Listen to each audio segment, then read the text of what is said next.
Penanggulangan perbaikan jalan provinsi yang longsor ini terjadi di Desa Simpang Sender, Kecamatan Buai, Pematang Ribu, Oku Selatan. Longsor yang nyaris memutuskan badan jalan ini terjadi pada tahun 2020 silam dan diperbaiki sejak 3 bulan terakhir dengan menggunakan anggaran dari APBD Provinsi Sumatera Selatan.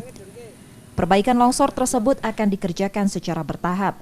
Di tahun 2021, pengerjaan tahap awal sudah hampir rampung 97% dan ditargetkan selesai penghujung Desember tahun ini.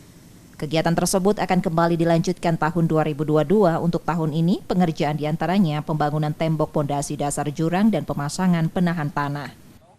Sudah hampir selesai, tinggal pemasangan bronjong yang pondasinya semula berpail, dilanjuti tembok penahan, dan di atasnya ada bronjong untuk menahan timbunan yang dari atas.